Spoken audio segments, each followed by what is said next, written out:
BFDIA 19 just released was the most suspenseful episode yet, but there were a ton of hidden messages and clues throughout the episode.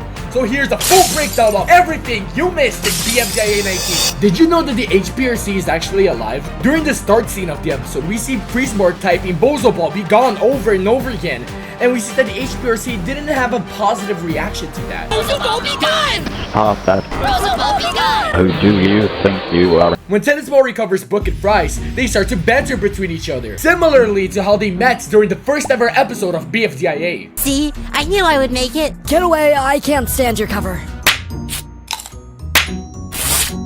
Gross! I forgot how abhorrently nauseating your cover is. Ow! Oh, my deep fryer, that hurts so bad!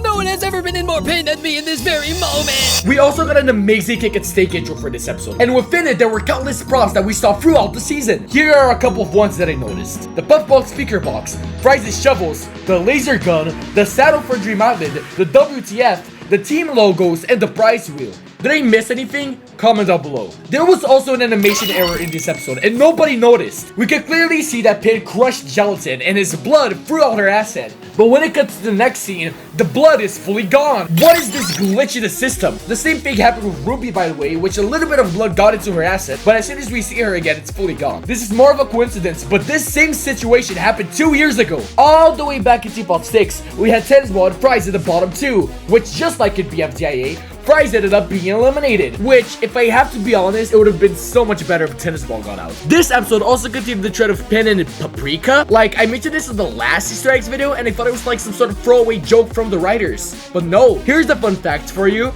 Apparently, Pin's favorite flavor, and at this point her favorite food, is paprika. Ah, God. What on earth is this? Paprika? You were shopping for ages and that's all you bought? Duh. When the episode first released, a lot of people were wondering why the title of the episode was just an egg emoji. Well, that's because when Pin cut down her tree and put it in her baskets, and she kept getting egg over and over again. Nest. Egg. Egg.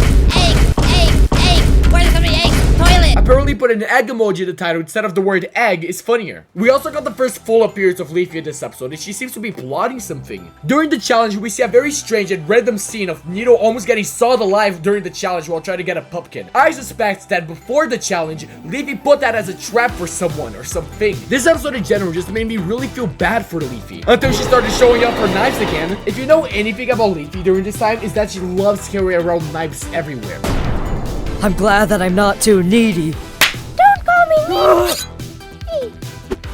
If the last episode was Pin-centric, this episode was Leafy-centered for sure. If you ever watched the first season of BFDI, and I'm assuming you have, you know that Leafy throughout it has baked or created large quantities of food. And apparently, that's still something that she does to this very day. Why are you making such a big cake? So if anyone is having trouble making a cake themselves, I can lend some. But why are you making it so big? That's just how I roll. When Leafy tried to befriend Nito, she takes her to a spaceship crash site. Now, at first I thought that this was Leafy's ship from BFDI 20, but the ship got destroyed in that episode. But this clearly is still a ship from the episode.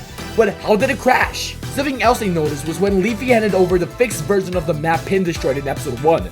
Dream Island is visually crossed out, and of course it is. She probably crossed it out to never be reminded again why she's so isolated in the first place. Would you believe me if I said that one had a secret cameo in this episode? Let me explain, please. In the start of the episode, Ruby left a note to Golf Ball, and in the word Rubinator, we see that instead of writing an I, we have a 1. Does this mean that I was correct and that 1 is actually a time traveler? Maybe. And finally, at the end of the episode, Price puts up a voting poll deciding who's gonna be the next BFDI host.